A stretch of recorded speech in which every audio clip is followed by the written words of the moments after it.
Hello guys, welcome to my uncle's kitchen. जय जगन्नाथ बंधु मैंने अंकल्स किचन तरफ आउ एक न्यू रेसिपी नहीं आपन स्वागत जनाऊँगी। आज मु बनैबी कैबेज खीरी बा बंधाकोबी खीरी। आपण मैंने बंधाकोबी गोटे एमती आइटम आपण मैंने तरकारी भजा विभिन्न प्रकार रेसिपी बन खाईपारे, किंतु बंधाकोबी रे खीरी के खाई नथिबे। किंतु मु आज मोर निजर ओन आइडिया लगे बंधाकोबी खीरी बनाऊँगी। केमिति कौन बनाऊँगी आपण मैंने मोर वीडियो को देखंतु। आ कौन कौन सामग्री नहीं आपण मध्य मु देखंतु। प्रथम कौन करेंगे, बंधाकोबी पूरा ग्रेटरिंग करेंगे बा चुन चुन कर काटिदेवे। काटी देकर 5 मिनट खंडे पानी रे सिझेई देवे। सिझेई देला परे देखंतु मुठी ऑलरेडी मोर बंधाकोबी सिझेई देकर छाणी देइछि। एबे देखंतु टिके गुआ घी पकेइकी ताकु टिके आमे घीर फ्लेवर देकर भाजी देबा। टिके बेसी कड़ा भजा करिवेनी, घीटा जेंति पत्र सहित आमर भल भाव झरीज। देखो मुझे मोर बंधाकोबीटा भजा सरलानी। एबे गोटे प्लेट काढ़ी देइछि। एबे आमे कौन करिबा, किछि ड्राई फ्रूट्स नहींचे। ड्राई फ्रूट्स रे कौन कौन नहींचे, पिस्ता बादाम नहींचे, काजू नहींचे, चिना बादाम नहींचे। ताको भल भाव टिके घीर टिके भाजी दबा। भाजी घीर भल भाव भाजी हो गलानी। एबे आमे ताको प्लेट को काढ़ी दबा। एबे आउ टिके घी देले, घी पकईक टिके चीनी पकेबा, टिके जेहेतु खीरीटा आमर टिके ब्राउन कलर आसीबा पई।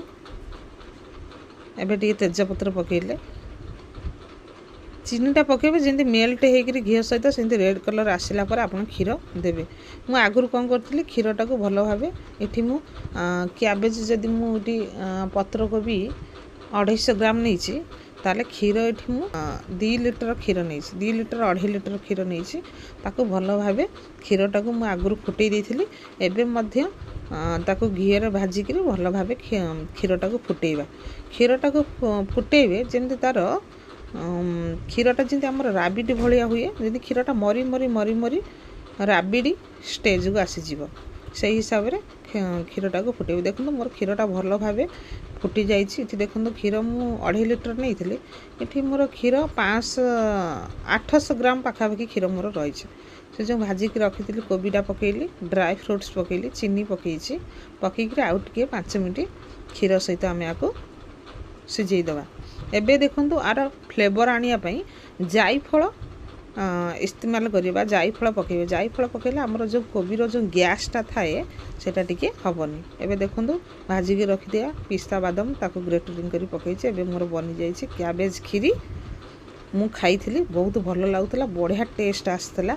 आपण माने थरे ट्राई करी खाआंतु केमिति लागुची ये कैबेज खीरी। मते कमेंट रे निश्चित भाव जणांतु। मोर वीडियो को जदि लाइक शेयर सब्सक्राइब करना, मोर वीडियो को निश्चित भाव लाइक शेयर सब्सक्राइब करंतु। आपनकर गोटे सब्सक्राइब गोटे शेयर ही मोर वीडियो आगु को जाई परिबे आ 5 लोग देखि परिबे। तनो बेल आइकन प्रेस करंतु, जहा फल कि मोर नुआ नुआ वीडियो आपण माने देखि परिबे। जय जगन्नाथ। आ एक नुआ एपिसोड